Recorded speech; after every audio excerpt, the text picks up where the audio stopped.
ब्रह्मोस के निर्यात में रोड़ा डालने का दूसरा बड़ा सबूत जो सामने आया है चिट्ठी के जरिए, वो मैं आपको बताने जा रही हूं। एबीपी न्यूज के पास 9 मई 2011 को लिखी गई विदेश सचिव निरुपमा रॉय की चिट्ठी है, जो उन्होंने डीआरडीओ में रिसर्च एंड डेवलपमेंट की चीफ कंट्रोलर ए सिवाथानु पिल्लाई को लिखी थी। अच्छा, इस चिट्ठी में तब की विदेश सचिव ने विदेश मंत्री का हवाला देते हुए निर्देश दिया था कि ब्रह्मोस मिसाइल के निर्यात पर तब तक आगे नहीं बढ़ा जा सकता जब तक कि मिसाइल निर्यात को लेकर नीति नहीं बन जाती है। निर्यात का कोई फैसला विदेश नीति और सामरिक सुरक्षा के हित को देखते हुए लिया जाएगा। ये है वो चिट्ठी जिसका मैं जिक्र कर रही हूं। ये दूसरे सबूत के तौर पर हम आपको यहां पर दिखा रहे हैं। ये चिट्ठी विदेश सचिव निरुपमा रॉय ने डीआरडीओ को लिखी थी। मिसाइल निर्यात नीति बदलने तक ब्रह्मोस मिसाइल का निर्यात रोका जाए, विदेश नीति सामरिक हित के हिसाब से फैसले का निर्देश। तो ये तमाम बातें जो हैं वो इस चिट्ठी में लिखी गई थी। आशीष के पास लेकर चलते हैं और जरा जानते हैं, जरा पढ़कर बताइए हाई पॉइंट्स इस चिट्ठी के, क्या इस चिट्ठी में कहा गया था पहले, उसके बाद अगला सवाल लूंगी आपसे। देखिए, इस चिट्ठी में अगर हम देखिए, जो कि फॉरेन सेक्रेटरी पूर्व फॉरेन सेक्रेटरी निरुपमा राव द्वारा लिखा गया था, और वो national security adviser Shivshankar Menon और साथ ही साथ जो डिफेंस सेक्रेटरी थे मिस्टर प्रदीप कुमार, उन दोनों को ये चिट्ठी सीसी की गई थी, कॉपी की गई थी। और जो मिस्टर पिल्लाई हैं उन्हें तो जाहिर सी बात है कि वो ब्रह्मोस से और डीआरडीओ से, तो उन्हें लिखी गई थी ये चिट्ठी।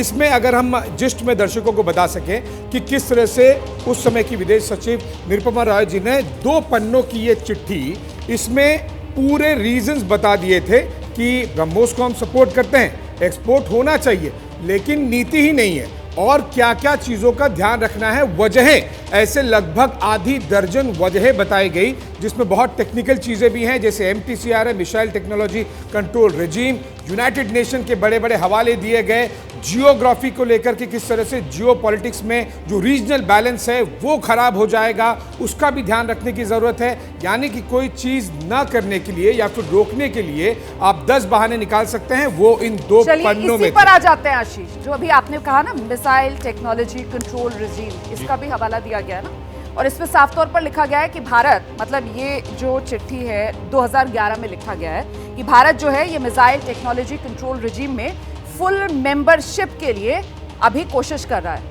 अभी की स्थिति क्या है, जरा प्लीज दर्शकों को बताइए। क्या हम इस मिसाइल टेक्नोलॉजी कंट्रोल रेजीम के फुल मेंबरशिप हासिल है हमें, और कब बने हम? बिल्कुल, हम एमटीसीआर के मेंबर हैं, और एमटीसीआर का मेन कब बने हम इसके मेंबर? अभी 4 साल पहले हम इसके एमटीसीआर के मेंबर बने। 4 साल पहले, मतलब हम 24 में हैं, मतलब 20 में, 2020 में हमें मेंबरशिप मिली।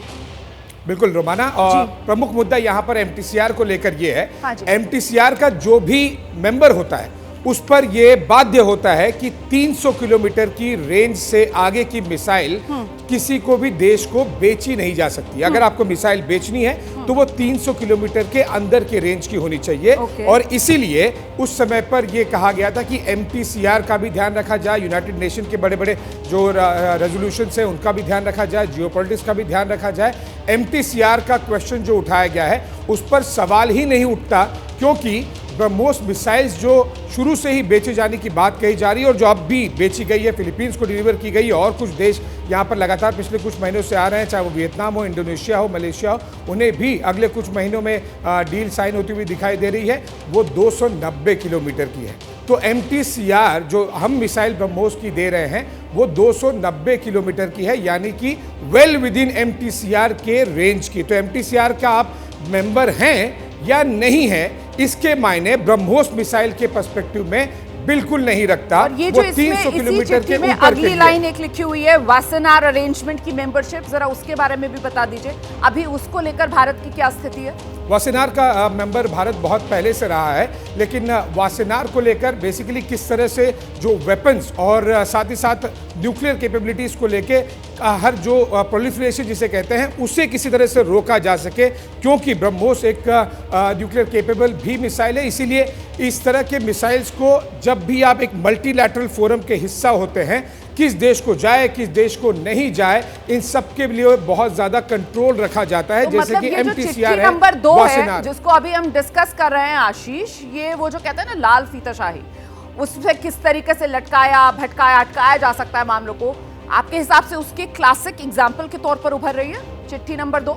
बिल्कुल, और इसमें पूरी तरह से डिस्क्राइब किया गया है कोई चीज नहीं करने के 10 वजहें होती हैं और वो 10 की 10 वजहें गिना दी गई हैं। कोई चीज करने के लिए भी 10 वजह होती हैं और वो मोदी सरकार ने करके दिखाई है। पिछले महीने डिलीवरी होगी। बिल्कुल, ये जो 2011 में मामला चल रहा था, अब इसी साल 2024 में आखिरकार फिलीपींस को ब्रह्मोस मिसाइल का निर्यात हुआ है, जैसा कि अभी आशीष ने बताया। जैसे ही घड़ी का काटा दोपहर 2:30 पे आए, बबीता जी का दिल सास बहू साजिश के लिए मचल जाए। और ये है इनकी बहू, पूरे दिन ऑफिस की टेंशन हो जाए गॉन जब ये करें अपना फेवरेट शो फ्री टाइम पे ऑन। इनकी तरह आप भी देखिए अपना फेवरेट शो अपने टाइम पर और डाउनलोड कीजिए एबीपी लाइव ऐप अपने स्मार्ट टीवी पर।